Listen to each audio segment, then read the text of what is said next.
everybody. Stuff I Heard podcast. Here we go. And good morning, everybody. Today is the 157th episode. 157, baby. This is November the 6th, 2019. Big shout out to my niece, Kaylee Blocker. Happy 17th birthday. Love you, girl. I came into this family when Kaylee was, I don't know if she was even born yet, but I've literally been around her whole life, even though she lives down in Brently County, Georgia. Big shout out. Love you, girl. This is the 157th episode, and I'd like to talk a lot about stuff I heard. Okay, because I've heard and watched a lot this past week. I had the ability through my work. I had to go out of town, and anytime I take a road trip, you know, you get some miles underneath you. You get a chance to kind of just kick back and listen to the radio a little bit. And I don't like the quote-unquote radio as much as I like podcasts. So I always hook the little devices up through the radio so that I can listen to my podcast. And I had a bunch of them to listen to. I mean, I talked about it in the last episode. I started off with Joe Rogan's episode 1372.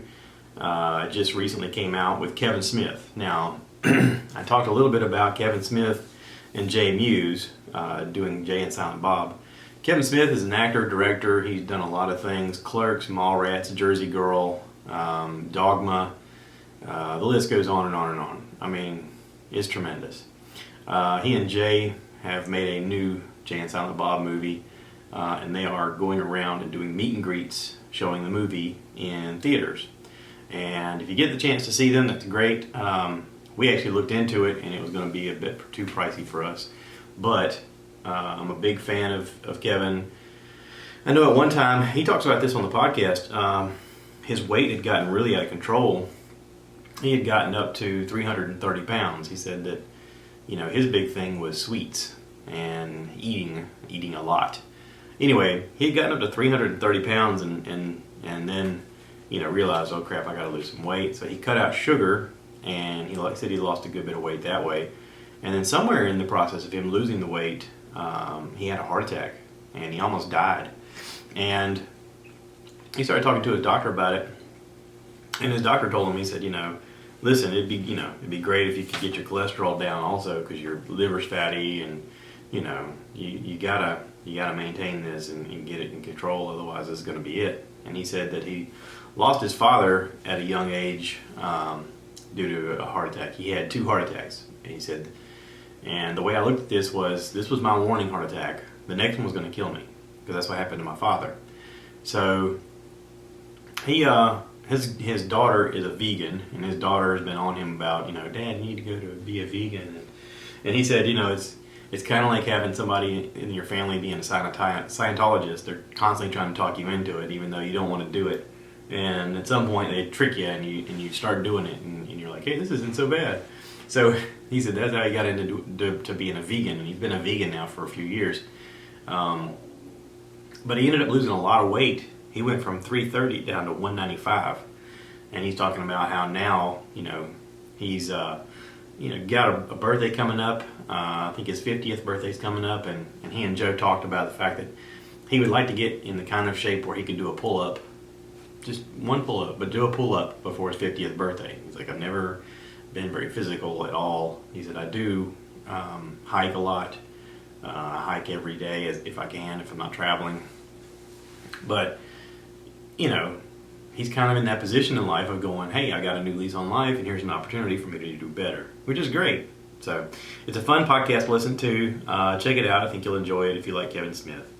Then I listened to episode 1731, which is actually before Kevin's interview, with Andrew Santino. Andrew Santino is a comedian, and he's pretty funny. If you see him on screen, you'll notice right away he's got red hair, and of course he uses the red hair as kind of a moniker so people can recognize him. He calls himself the Whiskey Ginger. He has a podcast called The Whiskey Ginger. He and Joe just went on tour together up in, or they did a couple of venues together up in the Cleveland, Ohio area. And of course, you know, they had a good time hanging out and talking. as comedians do. And so when they came back, they did a podcast and they talked about it, and they and Andrew's not afraid to kind of bust balls with him a little bit and talk to him about anything and everything. And it's a fun hang. The whole podcast is like a fun hang. He gets them all laughing and stuff, and it's fun. So then I've got I went down a very long podcast, which is odd when I convert from talking about Joe Rogan to talking about a very long podcast. Bert Kreischer's recent podcast, the Bertcast, episode 370. See how I got ahead of myself there? Jeannie Gaffigan. Jeannie is Jim Gaffigan's wife. Many of you may know Jim Gaffigan as a comedian. He has a Hot Pockets sketch that's probably the one that you'll recognize the most. He talks about how Hot Pockets, anyways, you just Google Jim Gaffigan, Hot Pocket, and you'll be like, oh yeah, that guy. Hilarious comedian. He and Jeannie are Catholic. They have 5 kids. It's always a big deal when people talk about it because they're like, wait, this guy's Catholic and he's got 5 kids? What kind of phenomenon is this? For them, it's not a phenomenon. For them, it's their life. They grew up in Catholic families and with big families, and they in turn have a somewhat big family in today's standards. They talk about the fact that in her life, her and Jim's family was much bigger. Their parents' family was much bigger.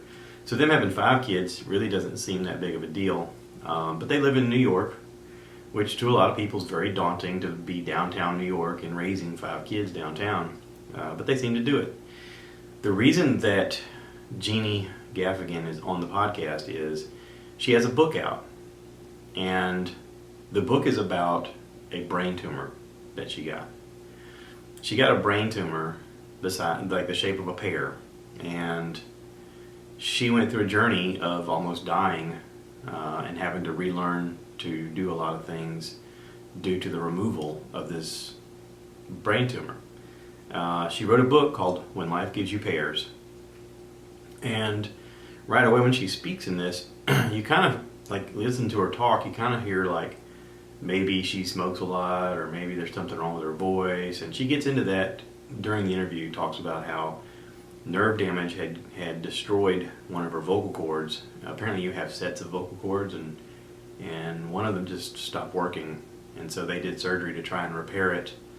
But she talks about the difficulty of learning to do things, simple things, over again, like swallowing, how hard it was.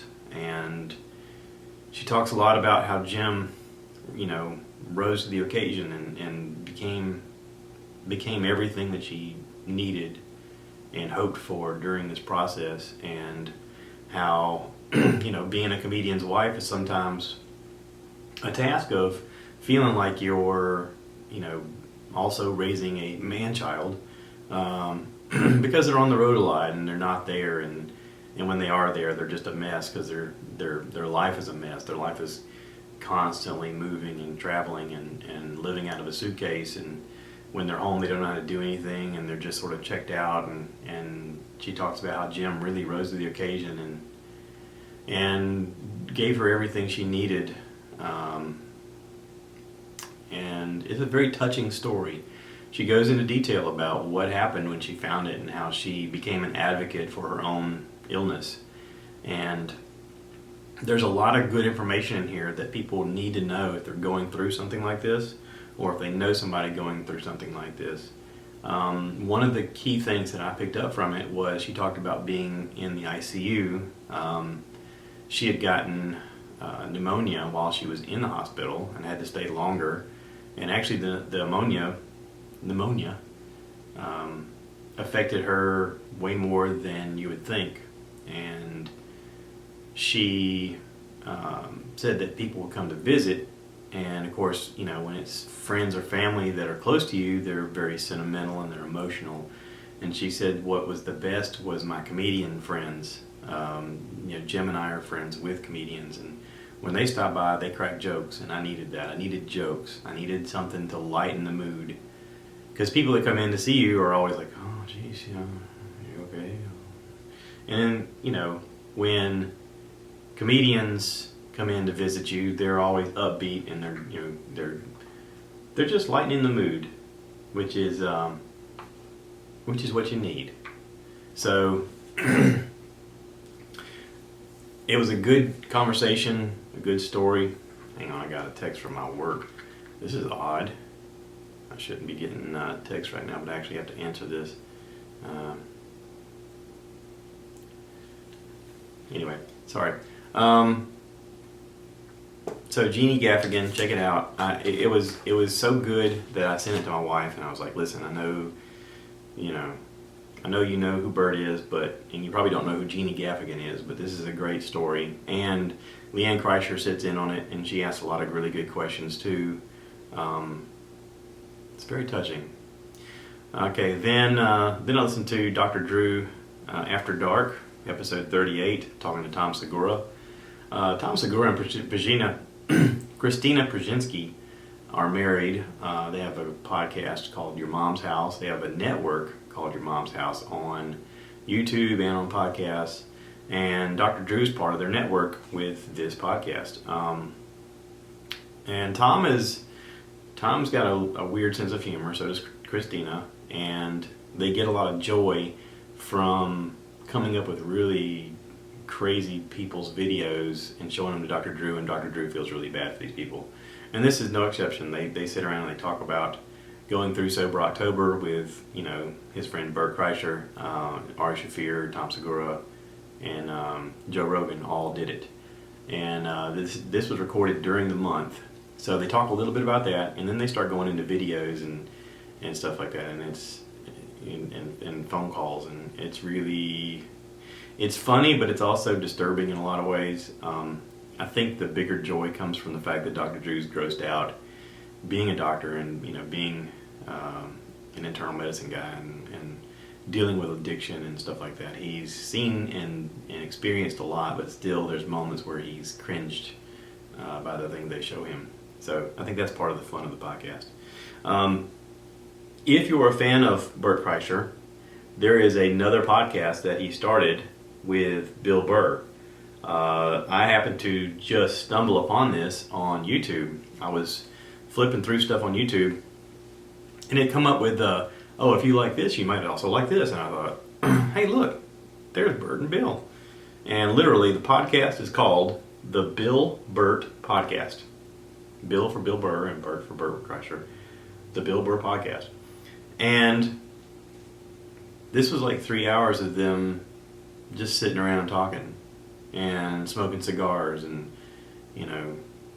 Bert's sober during this time, so he's just having Sprite or something. But they're just sitting around talking, and they've done little projects together over the years. They had one on YouTube where they were driving around. I don't know if they're still doing it. Bill would drive around, and they would look at things on the phone. Bert would bring up Zillow app on his phone, and he'd look at how much houses cost in the area. And part of it was because he was looking for a house, but part of it was because, holy crap, how much do you think this one's worth? Just the fascination of the property values of things in their area just amazed both of them. And of course, from it, they would have conversation and jokes. Well, this is them just hanging out and just talking. And, people forget that these guys are really good friends.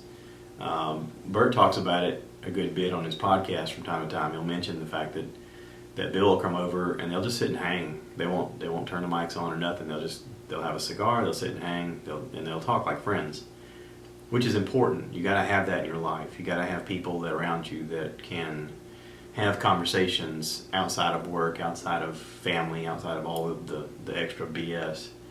And I get that these guys are professionals and they're friends, and they just happen to enjoy each other's company.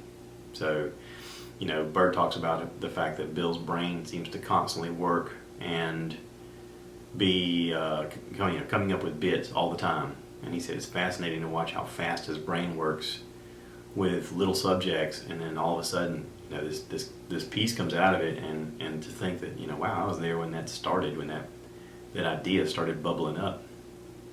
And they kind of inspire each other. So anyway, it's a fun hang. If you're into Bert Kreischer or Bill Burr, you're going to enjoy this one. I took notes. I hope you guys appreciate the fact that I took notes to remember all the crap I watched and listened to.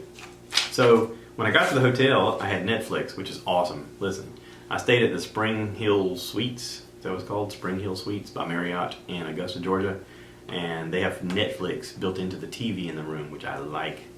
You know, that's funny. I was looking at the reviews of the hotel online, and several people wrote down, the setup is really stupid. The TV doesn't point at the bed or in the living room, and I'm like, it swivels, dumbass. Like, seriously? People haven't figured out that the TV kind of moves. You turn it towards the living room or you turn it towards the bed.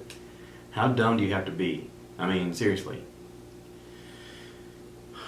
Aggravating. Anyway, one of the things I want to make a note of is if you get in a hotel like this and you've got access to log into your account and watch stuff on Netflix or HBO or whatever's available on the TV, just remember to log out before you leave. I don't know if they do that. I don't know if it automatically does that. Someone who works for them can probably tell us, but I always have to make a point of, okay, I'm leaving in the morning. I probably won't remember to do this. Let me do it before I go to bed, and I'll log myself out of the account on the TV because I don't want it to be logged in there and then the next person comes in and like, hey, look, I got Netflix. Who's Josh? You know, because it's on the login screen. Anyway, so I had Netflix. So I watched a series called Atypical. I don't exactly know what the A is supposed to stand for, but in this, to me, it stands for autism because the main character in the show has autism. And he's 18 years old. His name is Sam Gardner. This is the 3rd season that just came out. Michael Rappaport and Jennifer Jason Leigh are in it. They play his parents. And this is sort of the family dynamic revolving around Sam and Sam's independence and Sam learning to navigate the world as a young 18-year-old boy. He gets a girlfriend. They have a relationship. There's complications, of course, all across the board. Season 3 is him getting into college, and not to give anything away, but he's learning to navigate parts of life in a way that is challenging, especially so for someone who has extra challenges. But it's also a way that, with his autism, he's learning to navigate it better than some, if that makes any sense. Michael Rappaport plays a very serious role in this as the dad, and he's exceptional in it. I've never thought of him as an exceptional actor. Jennifer Jason Leigh even makes a joke about herself, because her and her kids in the show, not to give anything away, but her and her kids in the show at one point are sitting down watching TV and Back to the Future's on, and she makes a joke about it. She's in Back to the Future, by the way. I don't know if that gives anything away, but it's a cute show. It's easy to watch. The episodes are like 30 minutes long. You can blow through it in no time. It's fun, and it's sad, and it's heartwarming, and it's lovely in a lot of different ways. It's a great show. They did a great job writing it, and season 3 is great. And then I had some time, so I watched Dolemite Is My Name by Eddie Murphy. He plays a real-life guy, Rudy Ray Moore, back in the 70s. This guy apparently was a pimp, and he tried to, with the way the show is done, he's working at a radio place, and he's a record place, and he's trying to come up with his own comedy stuff, and he gets on stage and he's trying to tell jokes, and he's not that good, but he hears local street people telling jokes that he finds are funny, and it's like old drunks and stuff like that. So he goes downtown and he pays these old drunks some money, and he's like, tell me all your stuff, and he gets them to tell him all their dirty jokes, and he writes them down and saves them and learns them and routines them in the room, and he comes up with a character. He puts a wig on his head and he puts a crazy pimp suit on. He gets on stage and he starts telling these dirty jokes, and they all rhyme. They're a very rhyming way of talking, and people are amazed. And he starts selling out places, all over the place. And he decides, you know what? I need to get on a record, because that's where the money is. If I can get on a party record, then people will play me in their homes, and then when I go to these places, I can be able to sell them out when I go there and make some money. So he comes up with some friends that are engineers, sound engineers, and they record a party album, and on it are people laughing in the background. It's like at a friend's house, but it's done it's done and it's sold and it's selling everywhere, and he can't get the big labels to sell it, so he carries them around in his trunk and he sells them after shows, or he tries everything he can to sell them, and eventually they start selling them really well, and the big companies come after him and they go, all right, fine, we need to make a record, and so he comes out with bigger records and better records and still selling. And along the path, he's like, hey, I want to do more. They're at a movie theater, him and his friends are, and they're watching these dumb jokes on TV. And he notices that on the film, it's just full of white people. There's no black people in it. And if it is, it's always somebody playing someone ignorant. And he was like, I want to come out with a cool, kung fu movie with people of my neighborhood in it. So he gets together with his friends, and he's like, who wants to make a movie? And they come up with some money, and they borrow money, and they do whatever they got to do. And they start filming a cool movie called My Name is Dolemite, or Dolemite is My Name. And he has a bunch of his one-liners in it, that are kind of rhymey and jokey. And it's a really cool movie. And it's a real movie. Like, I looked it up online, and Dolemite is a real movie. It's spelled differently than they spelled it for Netflix. It's probably a logistics thing. They probably couldn't spell it the same because of that. But anyway, I kind of get the impression that Eddie Murphy grew up watching this guy and thought, hey, this is impressionable. Like, this is shaping who I am as a man. Because, in the 70s, Eddie Murphy would have been trying to get on SNL as a young man when SNL started. And here was this guy who was seemingly doing it. I thought all of this was made up, and the whole time I'm watching it, I'm thinking, okay, this is a story about perseverance and trying no matter what, which I kind of dig. But at the same time, I was like, this ain't for me. Like, I kept saying to myself, this isn't that good. This isn't that good. Like, listen, I like Eddie Murphy, and some of these jokes are okay, but this isn't that good of a story. But then at the very end, as the credits are rolling, there's a scene where he goes to his movie premiere because he makes the movie, and there's a whole thing with the guy who owns the theater who says, I can't play this, but listen, if you rent the theater out and you pay for this and you pay for that, I'll give you everything that's held at the box office. And apparently it's a huge hit, because when he goes there with his friends to go watch it, he pulls up and there's hundreds of people standing outside the theater, and a lot of them can't even get in for any of the shows that are sold, so they sell additional shows, and they have it sold out all the way to a 2 a.m. show, which back then in the 70s was kind of nobody did that kind of crap. But they go to walk in, and his friends go, hey man, come on in, get to watch opening credits. He goes, no. He said, these people came to see me. I'm going to give them Dolemite. So he goes out in the crowd, he starts talking to the crowd and rhyming with the crowd and making jokes and entertaining them, because he's like, I don't want to let this go. Like, they invested in me, and I want to give them me. And as he's in the crowd, he's talking to other kids, and there's this one kid in particular, and I don't know if it's his dad or uncle or something. He's like, hey man, he does a good impression of you, and go ahead. And the kid riffs on his own and does his own thing. And then as the credits are rolling, it says, Dolemite and his friends created 7 more epic movies. The first one made like $10 million, which in 70s money is a lot of money, because they made that movie for nothing. But it says that he was credited as being the creator of rap music because of his style of rhyming, and it wasn't his style, it was just stuff he learned on the street, talking to old men. And at that moment I thought, oh, well, maybe this is a good movie. But like, I talked to my wife about it. I even called her on the phone. Before I went to bed, I was talking to her about the fact that I'd watched this movie, and I kept saying over and over again, it's not that good a movie. But then I'd go into depth and tell her about the scenes and stuff like that. She goes, kind of sounds like you enjoyed it. And I was like, yeah, fair enough. Maybe I did. So, shout out to Eddie Murphy. You still got it, dude. I wasn't crazy about the story, but you did a good job, and ultimately it got me. So, I don't know. Is there a thumbs up, thumbs down scale on that? I don't even know what to give it. So, just check it out yourself. If you like Eddie Murphy, if you know who Dolemite is, you will probably enjoy it. So then check it out. I got home after my trip, and I was able to get off work early, and of course I immediately started doing work in the garage, and I went from having a pile of wood to making a chair again. I made a chair. Imagine that. It's sitting in the garage right now. It just needs to be, sanded and finished and coated with some urethane. But when I came inside, I got cleaned up, had a little bit of dinner, and my wife thankfully is starting to feel better. She's been sick for like a week. She's watching Mad Men, and she's like, I'm gonna go in the bedroom and watch Mad Men. I'm like, okay. She's so far into it now, I can't jump in.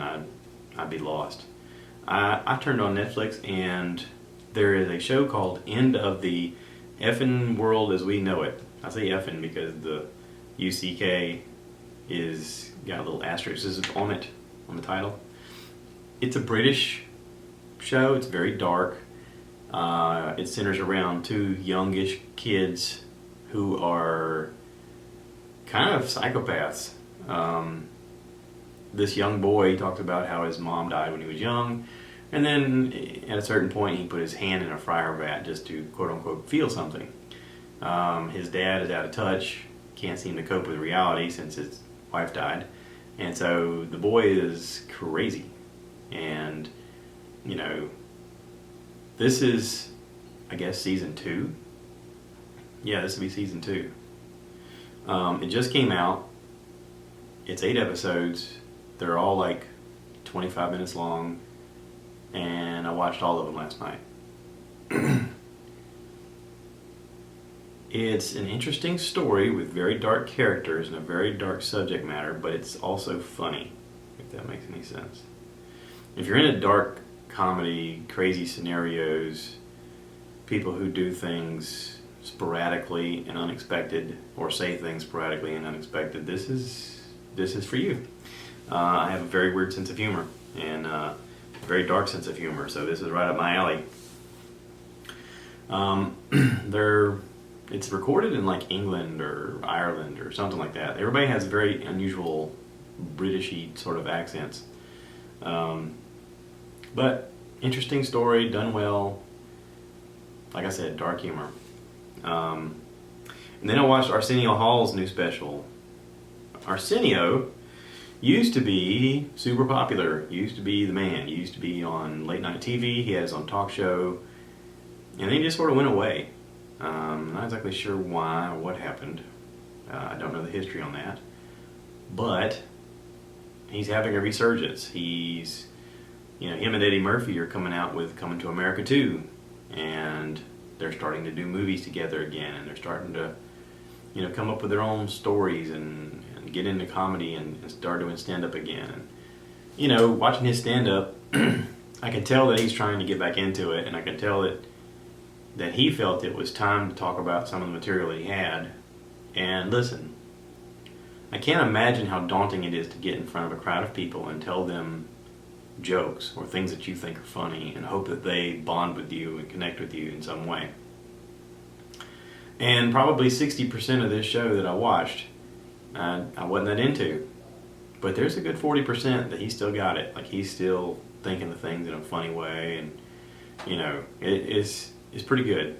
So anyway, if you're a fan of Arsenio, you want to check it out, he's still got it. Listen, I'm gonna wrap this up. This was all recorded on the new soundboard. I got a new soundboard with 4 channels. It says 12 channels, but I don't know how to use the other channels because I've only got 4 XLR cables. But I'm sitting here at my desk. Everything's rearranged in the room here. I've got a big black walnut table out in front of me. I've got 3 microphones out in front of me. I've got, I got the room coming together. The podcast studio. This is something more than I imagined, but also not. I think at one point I even told my wife, I said, I want to build a podcast studio. And she kind of gave me that look like, are you out of your freaking mind? And then as I've been putting it together, it's sort of becoming a thing. So thank you to everybody who's been supportive. If you're a veteran and you want to do a Veterans Day podcast, hit me up. We need to do one. It's coming up next weekend. Yeah, so that's it. Happy birthday, Kaylee, again. And much love. Remember, cue the cow. Moo! I can't hit the button.